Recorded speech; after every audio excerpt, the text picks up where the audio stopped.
They will get better money, more money, they will have decent lives.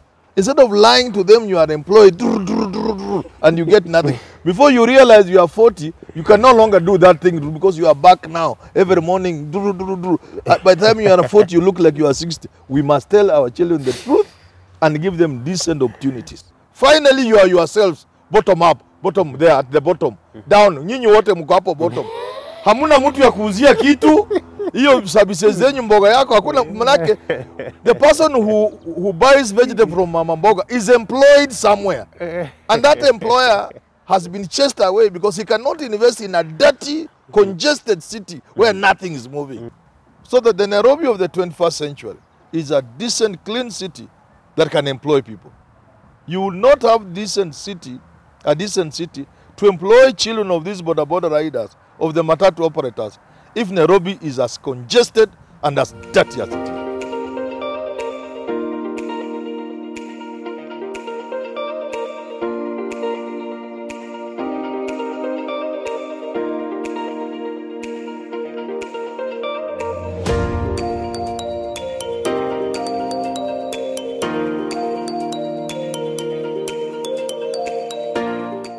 Where do you draw the line when it comes to upholding business ethics vis-a-vis sustaining the very same livelihoods?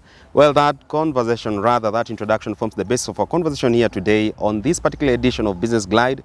I'm yours truly, Richard Mwenja, and yet again we are privileged to be joined by none other than fellow business journalist Clifford Dumbi. Thank you. And your renowned political analyst and public scholar in East Africa, Herman Manyora.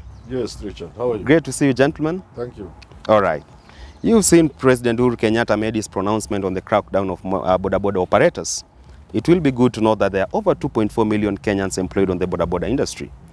What would you say is the threat, or rather the danger, of politicizing the border crackdown? Herman Manyora. I know Kenyans are always fed to numbers. I'm not even sure they are 2.4, but that's not the point. Over. I would not be surprised if they're just 1 million and something.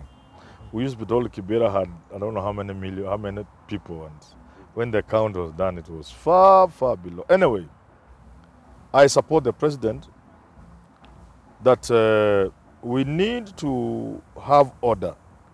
Not order in the motorcycle industry, order in our urban centers, especially Nairobi. I am of the opinion, strongly, that Nairobi cannot be a modern city with all this disorganization and congestion.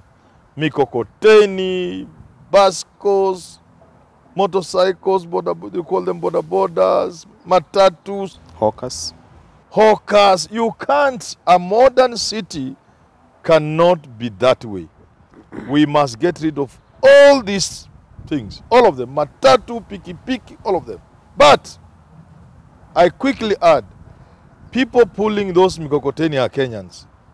Border riders are Kenyans. Matatu owners and operators and whatever it is are Kenyans. We must ensure we give them alternative means of livelihood. Income streams. Because no border rider, Richard, no border rider, one, would want their child to ride that border. Okay? Every border rider will want their child to have a decent job. A city like Nairobi cannot attract investment to create those decent jobs with all this congestion and all this dirt. We must get rid of these things. But I must give a very good example quickly if you don't mind. Matatus. You get rid of matatus and you decongest Nairobi. It becomes beautiful. What do you do to the matatu operators? You organize them into business groups to be able to be the ones to bring modern buses to Nairobi. They become the new owners of the new buses, of the light trains. So that the Nairobi of the 21st century is a decent, clean city that can employ people. You will not have a decent city to employ children of these border riders, of the matatu operators, if Nairobi is as congested and as dirty as it is. I see. Mr. Clifford, in part or in whole, do you share the same thoughts as Professor Herman Manyora? I do share the same thoughts as Prof here, but we need to look at urbanization in Kenya. That's where we are lagging behind. Remember, Nakuru, it was given a city status, but how is its urbanization status itself? It's something that is wanting. When we talk about cracking down and bringing sanity to various sectors in Kenya, we do have the scrap metal, which was hit hard by the president. We do have the border industry, which is now the latest victim. Who else will be next? You see, this is where now policymakers need to come up with ways that we need to know if we are allowing matatu industry to operate, on what guidelines are they going to work under?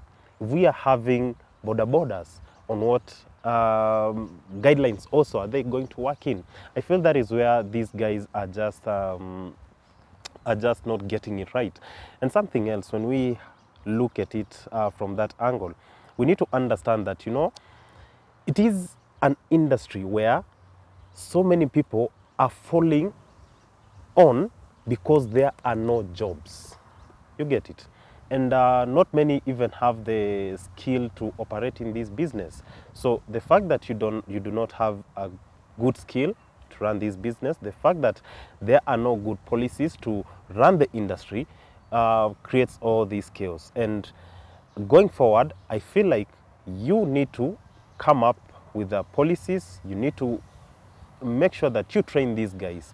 Tell them, you know, you are getting into this business. These are the rules that you are going to follow.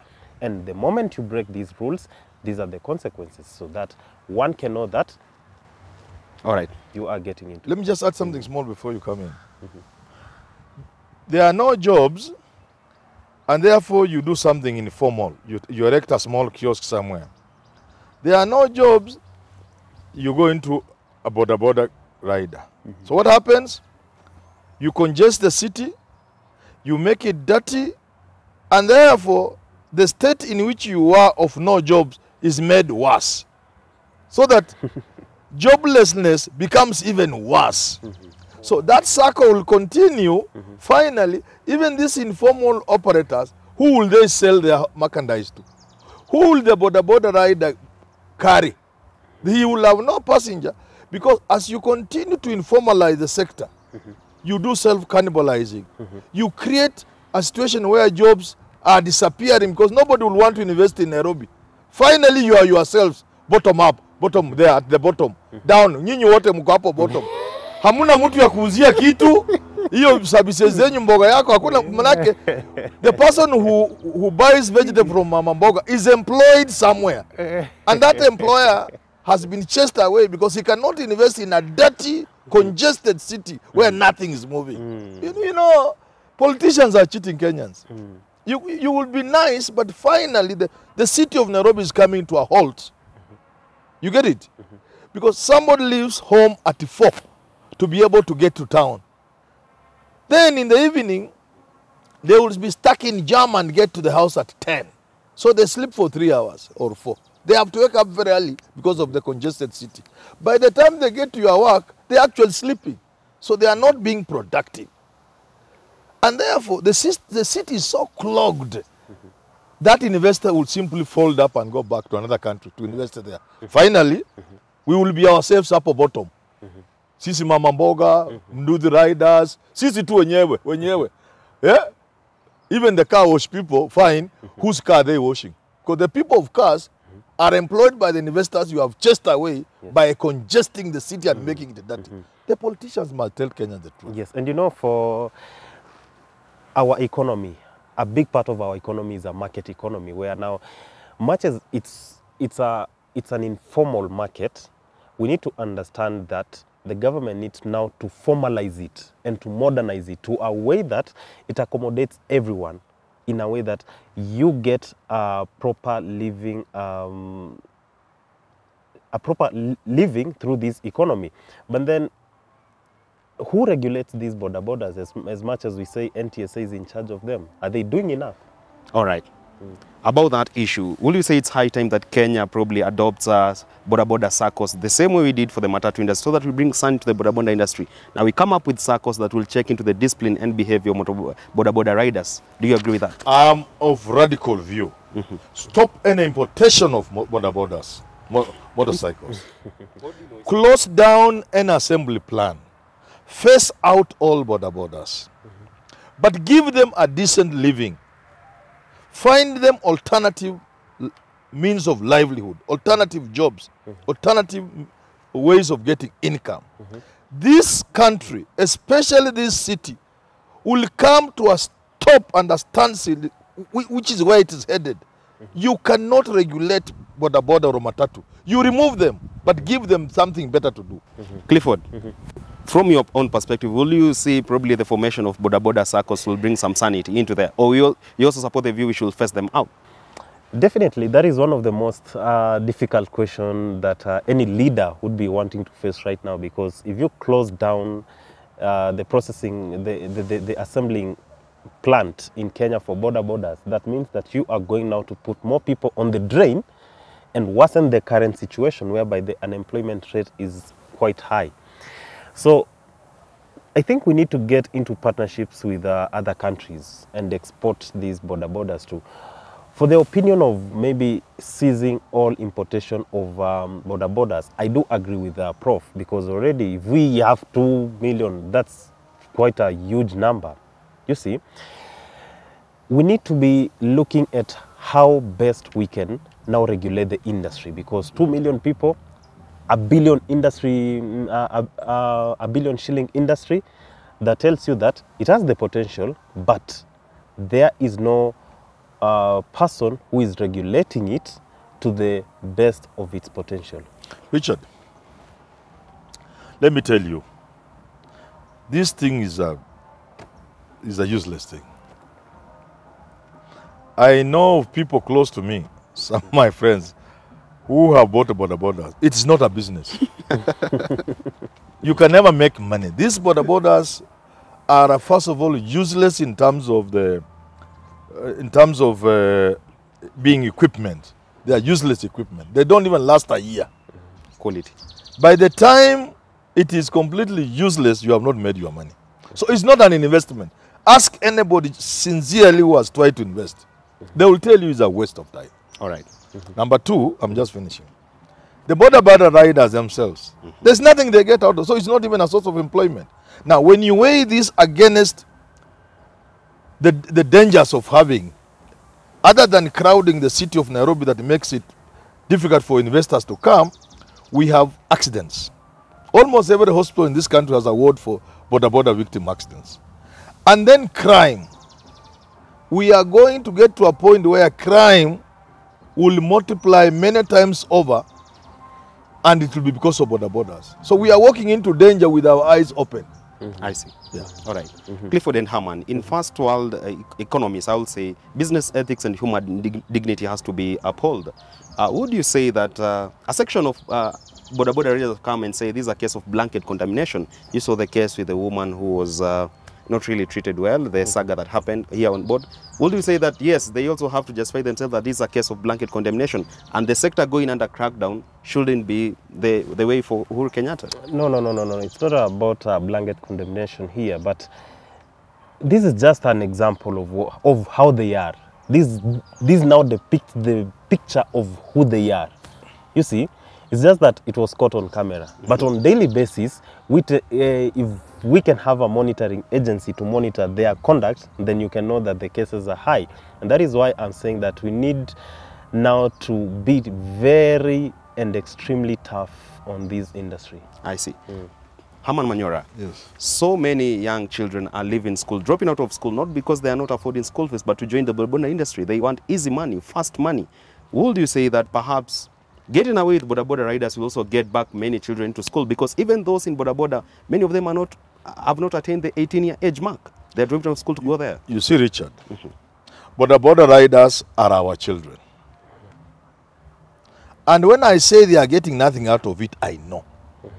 And when I say the benefits are grossly outweighed by the negative impact. Not just accidents, not just overcrowding in Nairobi and keeping away investors. Teen pregnancies also. There are many other things. Not just being a zero income thing. It is a false sense of employment. But like he's saying, we have also issues, social issues. They are the ones who are making all these small little girls leave school and getting pregnant and so forth. And therefore, I want us to give these children good, decent jobs. We want to keep them in jobs, in school. We want to keep these young people, give them skills through training. We want to give them this decent income opportunities. For example, where I come from, if you took all the border riders, all of them in Vihiga County, all of them, and set them into youth groups and gave them government tenders. Recently, we were constructing the order by Uhuru to give classrooms because of the new system. Build so many classrooms in the county or in school, in the county, in whatever it is. Before that, there were desks. And then the CDF money building classes, making roads that you can do using labor. If we put them there, they will get better money, more money. They will have decent lives. Instead of lying to them, you are employed and you get nothing. Before you realize you are 40, you can no longer do that thing because you are back now every morning. By the time you are 40, you look like you are 60. We must tell our children the truth and give them decent opportunities. All right.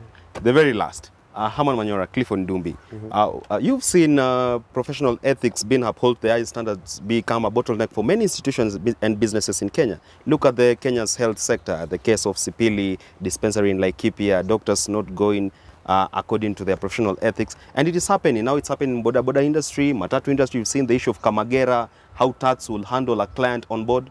Is it high time we come up with inspection agencies and even existing regulatory authorities should step up their efforts with regards to upholding such business ethics and standards that ensure there's human dignity at the end of the day? You know, that is a question that touches on an individual, because we can never say that it is the entire sector. Every market has its madman.